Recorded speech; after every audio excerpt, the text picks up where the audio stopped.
बिस्मिल्लाहिर्रहमानिर्रहीम। अस्सलाम वालेकुम नाज़रीन, आप यूट्यूब चैनल देख रहे हैं। मैं इमरान खान हूँ। अहम खबरें मैं आपके साथ शेयर करता हूँ। सबसे पहले जो बात मैं बड़े लंबे अरसे से कर रहा हूँ वो फिच ने भी की है। फिच क्या है? ये एक आलमी रेटिंग एजेंसी है। ये मुल्कों की रेटिंग जारी करती है मुख्तलिफ़ हवालों से, और ये जो टॉप 3 है दुनिया की रेटिंग एजेंसीज, उनमें से एक है फिच। फिच क्या कह रही है उसका एक छोटा सा स्टेटमेंट है, मैं आपके सामने रख देता हूँ ताकि क्लैरिटी आ जाएगी कि एक्चुअली प्रॉब्लम है क्या इस वक्त। फिच का ये कहना है कि पाकिस्तान तहरीक इंसाफ को अगर साइड लाइन किया गया तो, क्योंकि उनके मुताबिक जो पाकिस्तान में अक्सरियत है आवाम की वो पाकिस्तान तहरीक इंसाफ के साथ है और उन्होंने पाकिस्तान तहरीक इंसाफ को वोट डाला है। अगर पाकिस्तान तहरीक इंसाफ को साइड लाइन किया गया तो अवामी अदम एतमाद बढ़ जाएगा, जिससे IMF से मुआहदा करना मुश्किल हो जाएगा। आलमी इदारे फिच रेटिंग एजेंसी की रिपोर्ट आ गई है।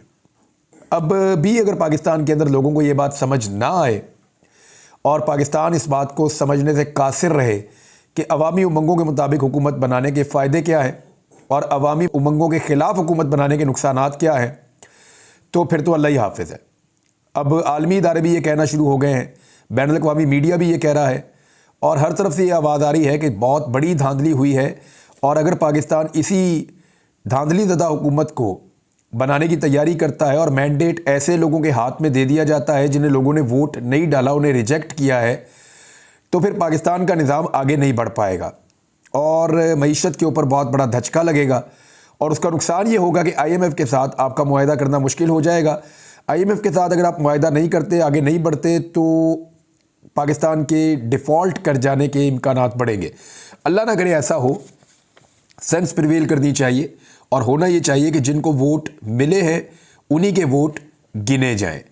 अब आ जाएं इस बात की तरफ कि एक और इलेक्शन मुकम्मल हो गया। मैं वो रिज़ल्ट भी आपके सामने रख देता हूँ। ये बहुत इम्पॉर्टेंट इलेक्शन था क्योंकि अली अमीन गंडापुर और उनकी पूरी फैमिली इसके अंदर इन्वॉल्व थी। ये फजलुर रहमान साहब के बेटे का इलेक्शन था और ये सीट फजलुर रहमान साहब की बड़ी मजबूत सीट हुआ करती थी और यहाँ से वो हमेशा इलेक्शन जीत जाते थे।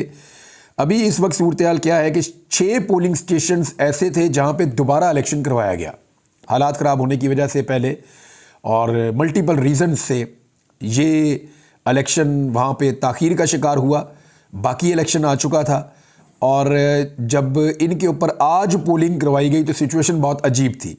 हल्के से बड़ी अजीब अजीब इत्तलात आ रही थी। 20-20 हज़ार, 15-15 हज़ार में एक एक वोट ख़रीदा गया है, इतना पैसा खर्च किया गया इस हल्के के अंदर। और दूसरी जानिब जो पाकिस्तान तहरीक इंसाफ का आज़ाद उम्मीदवार था, हमायत याफ्ता दावर खान कुंडी, उसका मुकाबला था मौलाना फजलुर रहमान के बेटे असद महमूद से। अब दावर खान कुंडी के पास इतने पैसे ही नहीं है कि वो वोट ख़रीदे। मैंने थोड़े अर्सा पहले इस जो कॉन्स्टिट्यूंसी है उसका विज़िट भी किया था। अब ये 6 पोलिंग स्टेशन बाकी थे, वहाँ पे जब आज वोटिंग हुई है तो सूरत-ए-हाल कुछ ऐसे है कि फजलुर रहमान साहब का बेटा इलेक्शन हार गया और दावर खान कुंडी जो है वो इलेक्शन जीत गया। वोट पड़े हैं दावर खान कुंडी को 64,483, जबकि फजलुर रहमान साहब के बेटे को 63,900 वोट पड़े हैं। लगभग 500 से ज़ायद वोटों से ये शिकस्त हुई है फजलुर रहमान साहब के बेटे को। बड़ा क्लोज था, लेकिन फजलुर रहमान साहब की ये बड़ी मजबूत सीट हुआ करती थी और वो कभी सोच भी नहीं सकते थे कि उनका बेटा यहाँ से इस तरह इलेक्शन हार जाएगा। अभी अली अमीन गंडापुर एक कौमी असम्बली की नशिस्त को छोड़ेंगे, वहाँ से उनके भाई जिन्होंने इलेक्शन नहीं लड़ा जनरल इलेक्शन में, और इससे पहले वो MPA भी रह चुके हैं, फैसल गंडापुर, फैसल खान, और उन्होंने इलेक्शन लड़ना है अब वहाँ से। और फैसल खान जो है वो सूबाई वज़ीर भी रह चुके हैं खैबर पख्तूनख्वा में। अब MNA का इलेक्शन फैसल खान को लड़ना है और मेरे ख्याल में दोबारा फजलुर रहमान साहब का बेटा उनके मद्दे मुकाबिल आएगा उस सीट पे जहाँ से अली अमीन गंडापुर ने मौलाना फजलुर रहमान को शिकस्त दी थी। वो भी एक बड़ा इंटरेस्टिंग इलेक्शन होगा आने वाले दिनों में, देखते हैं उस इलेक्शन का क्या बनता है। लेकिन ये इलेक्शन एक मरतबा फिर फजलुर रहमान साहब ने बेशक एस्टेब्लिशमेंट को बहुत लताड़ा, बहुत सारे स्टेटमेंट ऐसे दिए जिससे उन्होंने बहुत सारे पोल खोल दिए, लेकिन पब्लिक में पजीराई नहीं मिली और उनके बेटे इलेक्शन नहीं जीत पाए। दूसरी जानिब फजलुर रहमान साहब इसका रिएक्शन क्या देते हैं, ये एक बड़ा सवाल है। क्या फजलुर रहमान साहब पहले से ज़्यादा अग्रेसिव हो जाएंगे या फजलुर रहमान साहब अपने मौक़िफ़ को बदलेंगे? ये चीज़ें हमें एक आधे दिन में पता चल जाएंगी। अगर उन्होंने कोई इंटरव्यू दिया और कोई नए कट्टे खोल दिए तो पता चलेगा कि फजलुर रहमान साहब किस रास्ते पर चल रहे हैं। पाकिस्तान तहरीक इंसाफ के लिए थोड़ी सी अच्छी खबर यह है कि उनके बंदे आज़ाद होना शुरू हो गए हैं। एक एक दो दो करके जो है वो लोग आज़ाद हो रहे हैं। गुजरात से खबर आई, वहाँ पे कुछ लोग आज़ाद हुए हैं, कुछ सेंट्रल पंजाब से लोग आज़ाद हुए हैं। लाहौर में एक दो लोगों की दोबारा इत्तला आई है, उनको आज़ाद कर दिया गया है अदालती फ़ैसलों के नतीजे में। तो अब ऐसा लगता है कि पाकिस्तान तहरीक इंसाफ के वर्कर्स ने जो बहुत सख्त और मुश्किल वक्त देखा था वो वक्त शायद ख़त्म हो रहा है और लोग बाहर आ रहे हैं। अलीम खान के मुकाबले में ज़ीशान नामी कैंडिडेट ने जेल से बैठकर इलेक्शन लड़ा था और अलीम खान साहब वो इलेक्शन जीत गए, लेकिन पाकिस्तान तहरीक इंसाफ का कहना है कि वहाँ पे धांधली हुई।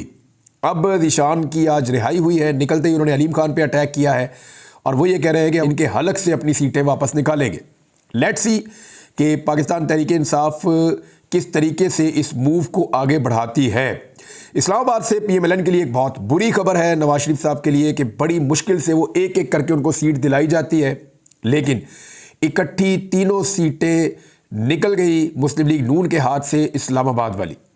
इस्लामाबाद हाई कोर्ट ने जो नोटिफिकेशन था कामयाबी का, PMLN के 3 उम्मीदवारों की कामयाबी का इस्लामाबाद से, वो मुअत्तल कर दिया है। पूरा इस्लामाबाद और इस्लामाबाद के सहाफ़ी ये गवाही दे रहे हैं कि यहाँ से इलेक्शन पाकिस्तान तहरीक इंसाफ के हमायत याफ्ता तीनों उम्मीदवार जीते हैं और 50-50 हज़ार की लीड से जीते हैं, जबकि PMLN के कैंडिडेट्स को यहाँ पे वोट नहीं पड़े। लाहौर में नून लीग के कायद नवाज शरीफ साहब को वोट नहीं पड़ रहे, तो वहाँ इस्लामाबाद में वोट पड़ने हैं, तो वहाँ इनको वोट नहीं पड़े और वोट ना पड़ने की वजह से ये बहुत पीछे रह गए। लेकिन धांधली करके PMLN के उम्मीदवारों की कामयाबी के नोटिफिकेशन जारी किए गए। अब अदालत आलिया ने, जो हाई कोर्ट है इस्लामाबाद की, उसने तीनों नशिस्तों के लिए इंतखाबी नताइज रोक लिए हैं, नोटिफिकेशन मुअत्तल कर दिए हैं। एक और बड़ी खबर वो ये है कि पाकिस्तान तहरीक इंसाफ ने अपने तमाम उम्मीदवारों को ये कह दिया और ये फ़ैसला हो गया कि सुन्नी इत्तेहाद कौंसिल, जो कि जमात है हामिद रज़ा साहब की, उस जमात के अंदर शमूलियत इख्तियार कर लें। अच्छा, शमूलियत इख्तियार करने की वजह क्या है? नंबर 1, ये सारे एक पार्टी के डिसिप्लिन में आ जाएंगे। जो भी आदमी उसके बाद बिकेगा या उसको ख़रीदने की कोशिश की जाएगी, सुप्रीम कोर्ट ऑफ पाकिस्तान के फैसले के मुताबिक उस पर डिफेक्शन क्लॉज लग जाएगी और वो अपनी कौमी असम्बली या सूबाई असम्बली की रुकनीत से फ़ारग हो जाएगा। यानी उसके बाद असम्बली की रुकनीत भी नहीं रहेगी और वो फ़ारग हो जाएगा और उसका वोट भी काउंट नहीं होगा अगर उसने किसी दूसरी पार्टी के हक़ में वोट डाला तो। लिहाजा जितने आज़ाद उम्मीदवार पाकिस्तान तहरीक इंसाफ की हमायत याफ्ता जीते हैं, वो सब के सब अपने बयान जमा करवा रहे हैं, बयान हल्फी दे रहे हैं और साहबजादा हामिद रज़ा साहब की जमात के अंदर शामिल हो रहे हैं। और इस तरह इनको दूसरा फ़ायदा ये होगा, एक तो ये सिलसिला रुक जाएगा ख़रीदो फ़रोख्त का, हॉर्स ट्रेडिंग नहीं हो पाएगी, बंदे अपनी पार्टी के डिसिप्लिन के पाबंद हो जाएंगे। दूसरा फ़ायदा पाकिस्तान तहरीक इंसाफ को ये होगा कि जो मखसूस नशिस्तें हैं ख़वातीन की और अक़लियतों की, ये बहुत बड़ी तादाद में, क्योंकि सबसे ज़्यादा सीटें पाकिस्तान तहरीक इंसाफ ने जीती हैं पाकिस्तान में, तो वो जो मखसूस नशिस्तें हैं वो इनको मिल जाएंगी। अब इसमें एक टेक्निकल चीज़ और सामने आ रही है, लेकिन जो कानूनदान हैं उनका ये कहना है कि कोई जमात मखसूस नशिस्तों के लिए दरख्वास्त या फ़हरिस्त जमा करवाए या ना करवाए, उसके पास ये राइट मौजूद रहता है और उसके बाद जितनी सीटें होती हैं उसके तनासुब से उसको मखसूस नशिस्तें मिल जाती हैं। तो अब जो है वो जमा करवाई जा सकती है दरख्वास्त, और उस दरख्वास्त के मुताबिक सुन्नी इत्तेहाद कौंसिल को या पाकिस्तान तहरीक इंसाफ को उनकी मखसूस नशिस्तें मिल जाएंगी, जो अब तक की असेसमेंट है पाकिस्तान तहरीक इंसाफ की उसके मुताबिक। खैबर पख्तूनख्वा में इस जमात की एक भी सीट नहीं है, लेकिन कानूनदान और इलेक्शन कमीशन के सीनियर लोगों का ये कहना है, जिनसे बात हुई है, वो ये क्लेम कर रहे हैं कि कोई जमात अगर वफाक में मौजूद है और किसी एक सूबे में नहीं है तो सूबे में जीतने वाले उस जमात को ज्वाइन कर सकते हैं। इसके अंदर कोई ऐसी कदगन नहीं है कि वो नहीं कर सकते। लिहाजा पूरे पाकिस्तान में सुन्नी इत्तेहाद कौंसिल वो जमात है जिसको पाकिस्तान तहरीक इंसाफ के लोग ज्वाइन कर रहे हैं, नंबर 1। नंबर 2, कुछ लोगों ने फ़िरका वारियत फैलाने की कोशिश की। अल्लामा राजा नासिर साहब ने इस सारी कोशिश को तबाह बर्बाद करके रख दिया, क्योंकि इससे पहले ये कहा जा रहा था कि मजलिस वहदतुल मुस्लिमीन के अंदर जो है वो पाकिस्तान तहरीक इंसाफ अपने उम्मीदवारों को कहेगी कि उसको ज्वाइन कर ले। लेकिन उसके बाद बहुत सारी फ़िरका वाराना कोशिशें की गई, बहुत सारी अजीब अजीब बातें की गई, और आज जब साहबजादा हामिद रज़ा साहब का नाम आया, क्योंकि एक मीटिंग हुई थी, पाकिस्तान तहरीक इंसाफ के लोग बैठे, दोनों उलमा भी बैठे हुए थे, कुछ और उलमा भी मौजूद थे वहाँ पे मीटिंग में, MWM और ये जो जमात है सुन्नी इत्तेहाद कौंसिल, ये सब लोग मौजूद थे। उसके बाद पीटीआई ने एक मीटिंग की है शरानी साहब की जमात के साथ भी, जो JUIS है शरानी साहब की जमात, वहाँ पे भी उन्होंने मुलाकात की, उनके साथ भी बातचीत की। तो जो फ़िरका वारियत की कोशिश की जा रही थी, इमरान खान साहब ने शिया सुन्नी सबको एक लाइन में इकट्ठा कर दिया है। और ये तो एक कंट्रीब्यूशन है, एक तरह से आप ये समझें कि फ़िरका वारियत से आज़ाद करके सबको एक मोटिव के ऊपर इकट्ठा कर दिया है कि आपने जो पॉलिटिकल माफिया है पाकिस्तान के अंदर, उसको रोकना है, उसके रास्ते में बंद बांधना है। एक्चुअली इमरान खान साहब का मिशन ये है और इसके ऊपर सारे इकट्ठे हो गए हैं। तो ये एक खुशाइन चीज़ है पाकिस्तान के अंदर। और अल्लामा राजा नासिर साहब ने खुद अपने मुंह से कहा और ख़ुद उन्होंने ये फरमाया कि ये फ़ैसला हमारा मुश्तरका फ़ैसला है और बहुत अच्छा फ़ैसला है। लिहाजा जो लोग फ़िरका वाराना ज़हनियत के मालिक थे उनके लिए बुरी खबर है कि सब ने एक्सेप्ट किया है और साहबजादा हामिद रज़ा साहब ने इलेक्शन कमीशन से रुजू भी कर लिया है और ये पाकिस्तान तहरीक इंसाफ का मसला भी हल हो गया है। अब मखसूस नशिस्तें मिलने का मामला है, अगर वहाँ से नहीं मिलेंगी तो इनको अदालत में जाना पड़ेगा। अगर काजी फ़ाइज़ ईसा साहब के सामने जाएगा तो फिर तो आप कुछ भी एक्सपेक्ट कर सकते हैं। लेकिन इंसाफ का तकादा यही है कि तहरीक इंसाफ के जो जीतने वाले उम्मीदवार हैं उनके तनासुब से उनको मखसूस नशिस्तें दी जाएँ। और इन मखसूस नशिस्तों के लिए पाकिस्तान तहरीक इंसाफ ने पेशावर हाई कोर्ट से रुजू भी कर लिया है और साथ ही साथ उन्होंने कहा कि मखसूस नशिस्तों के लिए कागजात जमा करवाए, जिन उम्मीदवारों ने इनकी स्क्रूटनी हुई है इनको एडजस्ट किया जाए। पाकिस्तान तहरीक इंसाफ लिस्टेड पार्टी है और मखसूस नशिस्तें हमारा हक है। यानी साथ ही साथ उन्होंने पेशावर हाई कोर्ट से ये रुजू भी कर लिया है। और साथ ही साथ पाकिस्तान तहरीक इंसाफ ने GDA से भी मुलाकातें की हैं। बड़े तूफ़ानी तरीके से तहरीक इंसाफ मुख्तलिफ सियासी जमातों के साथ राब्ते में आ रही है। जमात इस्लामी के साथ उन्होंने रब्ता किया है, तहरीक लब्बैक के लोगों के साथ रब्ता किया है। उन्होंने जो मजहबी सियासी जमातें हैं जैसे MWM है या सुन्नी इत्तेहाद कौंसिल है उनसे भी रब्ता किया है, शरानी साहब की जमात से रब्ता किया है। अब GDA के साथ रब्ता जो है वो रिपोर्ट हो रहा है क्योंकि उनके खिलाफ बड़ा खौफनाक धांधला हुआ है। इंटीरियर सिंध में उन्होंने बहुत बड़ा एहतजाज भी किया है। तो GDA के जो मरकज़ी रहनुमा है सदरुद्दीन शाह राशिदी पीर साहब बगाड़ा, उनसे उन्होंने मुलाकात की और PTI सिंध के सदर हलीम आदिल शेख मिले हैं। डॉक्टर सफदर अब्बासी और सरदार अब्दुल रहीम और दीगर लोग भी इस मुलाकात में शामिल थे। यहाँ पे इन्होंने फैसला किया कि मिलकर एक लायामल बनाया जाए धांधली के ख़िलाफ़ और मिलकर एहतजाज किया जाए। एक और ख़बर नाज़रीन ये है कि जब दिल करता है पाकिस्तान में ट्विटर बंद कर देते हैं। यानी अब ऐसा लगता है कि हुकूमत को ये समझ आ रही है कि हर मसले का हल ट्विटर को बंद कर देना है। टिकटॉक को भी बंद कर देंगे, ट्विटर को बंद कर देंगे, फेसबुक को बंद कर देंगे, यूट्यूब को बंद कर देंगे। तो मेरे ख्याल में पाकिस्तान को 18वीं सदी में धकेल दिया जाए। दुनिया कहाँ से कहाँ पहुँच गई है, दुनिया चांद पे जा रही है और हम लोगों से इंफॉर्मेशन का हक छीन रहे हैं। सदर पाकिस्तान ने भी इसके बारे में बात की है, डॉक्टर आरिफ अलवी साहब। वैसे तो बहुत कम ही वो बोलते हैं, जिस वक्त बोलना होता है उस वक्त तो बिल्कुल नहीं बोल रहे होते। और उनके ऊपर पाकिस्तान तहरीक इंसाफ के लोग बड़ी तनकीद भी करते हैं कि तहरीक इंसाफ के वोटों से वो सदर बने हैं और वो हक अदा नहीं कर रहे। तहरीक इंसाफ के लोगों को ऐसा लगता है। तो सदर पाकिस्तान ये कहते हैं ट्विटर बंद कर देते हैं जब चाहे, कि आपको कुछ पता ना चल जाए, आपको मालूमात ना मिल जाए। इस तरह के आइडियाज़ जो है वो पाकिस्तान में लाए जा रहे हैं। इंटेलेक्चुअल कैपेसिटी नहीं है पाकिस्तान के इदारों में कि वो लोगों को कायल कर सके। अगर कोई बंदा कोई बात करता है तो पुलिस भेज दी जाती है उसके घर में और उसको पकड़ लिया जाता है। तो आरिफ अलवी साहब ने सख्त तनकीद की है इस पॉलिसी के ऊपर कि जहाँ पे सोशल मीडिया की बंदिश से चीज़ों को कंट्रोल करने की कोशिश की जा रही है। ये एक ऐसा रास्ता है जिससे दुनिया पाकिस्तान को मज़ीद शक की नज़र से देखती है कि इस मुल्क में ऐसा ज़रूर कुछ हो रहा है जिसकी वजह से ख़बरों को दबाने के लिए मकामी मीडिया पे वैसे ही दबाव डाला जाता है और जो बैनुल अक़वामी मीडिया वहाँ पे मौजूद है उसकी रसाई बंद कर दी जाती है। स्पेशली जो सोशल मीडिया उसकी रसाई बंद कर दी जाती है। जो लाहौर से एक बड़ा स्कैंडल निकला जिसका बहुत चर्चा हुआ, उस पर कुछ लोग ये कह रहे हैं कि टीवी चैनल ने इसको नहीं चलाया, वो मज़ीद तहकीक करना चाहते थे। तो मेरा एक सवाल है बुनियादी, सहाफ़ी का काम होता है ख़बर को चलाना। मिसाल के तौर पे वो ये तहकीक करना चाह रहे थे ना कि ये जो वोट वहाँ पे छप रहे हैं, ये वोट PMLN खुद छपवा रही है या किसी ने छपवाए हैं PMLN को फंसाने के लिए।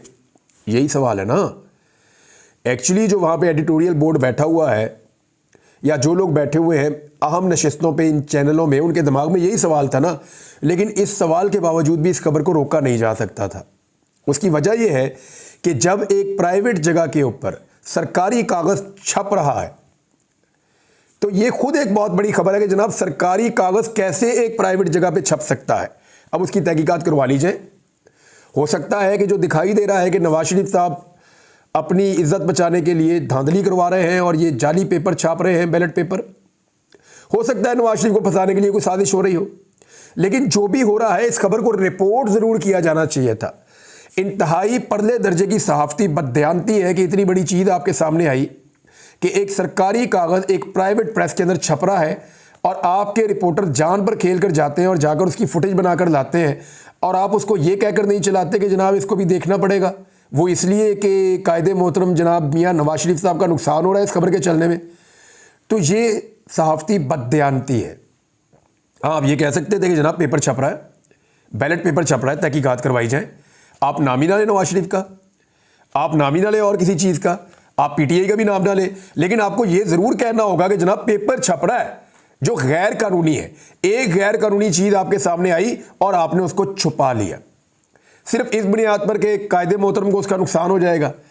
तो मियाँ नवाज शरीफ साहब को कहाँ कहाँ बचाएगा पाकिस्तान का मीडिया और कब तक बचाएगा? पाकिस्तान में सोशल मीडिया तो मौजूद है ना, तो बेचारा बहुत मुश्किल हो जाएगा। वो दोनों सहाफ़ी काफ़ी परेशान हैं, लेकिन उन दोनों ने किसी किस्म की कोई खबर नहीं दी, ना दोनों ने ट्विटर पे दी, ना सोशल मीडिया पे किसी और जगह पे दी, बल्कि उन्होंने बड़ा मोहतात रवैया अपनाया, क्योंकि वो ये जानते थे कि इस तरह की खबर देने के बाद इसके आफ्टर शॉक्स कैसे होंगे। लेकिन ये खबर बाहर आ गई और अब खबर बाहर आने के बाद राब्ता भी मुश्किल हो रहा है दोनों सहाफ़ियों से। मैंने कोशिश की है, राय साकिब तो बिल्कुल छोटे भाइयों की तरह है, मैंने भी ऑडियो मैसेज भी उनको छोड़ा, हो सकता है मेरा उनसे रब्ता हो जाए। मियाँ अली अशफाक का मुझे फ़ोन आया था, वो भी ये कह रहे थे कि ये एक सिचुएशन क्रिएट हो गई है, क्योंकि उनके भी ताल्लुकात हैं सहाफ़ियों के साथ, और देखते हैं कि इसमें होता क्या है। लेकिन इन पेपर्स को इस्तेमाल कहाँ किया जाता है मैं आपको ये बता देता हूँ। ये जो जाली वोट बनाए जाते हैं ये डब्बों में भर दिए जाते हैं, और इलेक्शन कमीशन के अंदर जब आप दरख्वास्त देते हैं ना बतौर कैंडिडेट के मेरे साथ धांधली हो गई है, तो वो निकालते हैं डब्बे, खोल के वोट गिन के वापस बंद कर देते हैं और कोई काम नहीं करते। इलेक्शन कमीशन के पास ये कैपेसिटी नहीं है कि वो फॉरेंसिक ऑडिट करे, ये वो नहीं कर सकता, ट्रिब्यूनल में जाना पड़ता है। यानी कोई बंदा अगर ट्रिब्यूनल में जाएगा, ट्रिब्यूनल को एक्चुअली तो फैसला 3 महीने में करना होता है, लेकिन मैं आपको एक मिसाल दे देता हूँ, आपको सारी बात समझ आ जाएगी। इलेक्शन कमीशन के पास कोई जाएगा, वो ये जाली वोट निकाल के सामने रख के गिन देंगे, जनाब ये देखो इनके इतने और आपके इतने, लिहाजा ये जीत गए। इलेक्शन कमीशन लिख के दे देगा जी उनको नोटिफाई हमने कर दिया है। अब आप दोबारा ट्रिब्यूनल में जाएंगे और आप जाके अदालतों के दरवाजे खटखटाएंगे, आप कहेंगे यार हमें इंसाफ दें, आप हमें इंसाफ दें, आप वोटों को चेक करें, ये वोट जाली है जो इसके अंदर से निकले हैं। तो जाली वोट को चेक करने के लिए क्या होगा, उसका फॉरेंसिक ऑडिट होगा। उसके बाद टीमें बैठेंगी, जो टेक्निकल लोग हैं वो बैठेंगे और वो चेक करेंगे कि अंगूठे का निशान, वो चेक करेंगे सीरियल नंबर, वो चेक करेंगे कागज़ की क्वालिटी, वो चेक करेंगे टेम्परिंग, वो चेक करेंगे स्याही का इस्तेमाल कि ये वाला पेन कौन सा था, ये कौन, हर चीज़ वो चेक करेंगे। और जब वो सारा कुछ चेक कर लेंगे तो उसके बाद वो एक रिपोर्ट जारी करेंगे। लेकिन वो तो काम होना ही नहीं है। क्यों नहीं होना, फॉरेंसिक ऑडिट क्यों नहीं होगा और कैसे नहीं होगा, वो मैं आपको अब बताता हूँ। एक इलेक्शन था जो शेख वकास अकरम साहब ने लड़ा 2018 में, वो इलेक्शन वो लूज़ कर गए, हार गए। उसके बाद उन्होंने इलेक्शन कमीशन से कहा तो इलेक्शन कमीशन ने भी उनकी बात नहीं सुनी, वो ट्रिब्यूनल में चले गए। ट्रिब्यूनल ने इसका फैसला करना था 3 माह में। शेख वकास अकरम मुख्तलिफ अदालतों में जाते रहे, सुप्रीम कोर्ट ऑफ पाकिस्तान तक पहुंच गए और 5 साल गुजर गए, उसके ऊपर फैसला नहीं हुआ। उस सीट के ऊपर वही खातून बैठी रही जो इलेक्शन जीत गई थी, जिनको जितवा दिया गया था बकौल शेख वकास अकरम साहब के उनके मुकाबले में। उस दौर में ये जंग में शेख वकास अकरम सब लोग जानते हैं। तो शेख वकास अकरम साहब ने 5 साल कानूनी लड़ाई लड़ी, और शेख वकास अकरम वो आदमी है जो अच्छा खासा तगड़ा आदमी है, बड़ा मुश्किल इलेक्शन वो लड़ते हैं कड़दम जमातों के खिलाफ, और अभी भी वो तकरीबन पिछले 8-9 महीने से वो गायब है।